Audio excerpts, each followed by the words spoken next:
అరుణాచలంలో మాకు జరిగిన అద్భుతం అండి ఇది.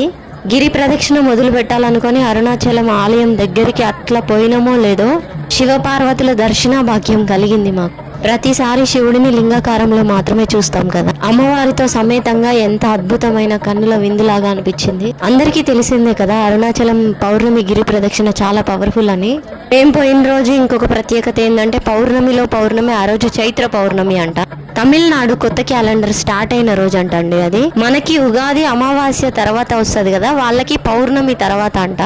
ఒక్కొక్కరు అంత కష్టమైన అంత రిస్క్ అయినా లెక్క చేయకుండా అరుణాచల గిరి ప్రదక్షిణ చేస్తుంటే వాళ్ళని చూస్తే ఏమనిపించిందంటే అక్కడ ఎంత హై పవర్ ఎంత హై ఎనర్జీ ఉంటుందని మనుషులు ఎంత ఎక్కువగా నమ్మితే అంత రిస్క్ చేస్తుంటారో అని అనిపించింది నాకు. ఎంత శివభక్తి అండి, ఒక్కొక్కరికి ఎంత ప్రేమ అండి అసలు. మీలో గిరి ప్రదక్షిణ చేసిన వాళ్ళు ఎవరున్నారో అరుణాచల శివాని కామెంట్ చేయండి.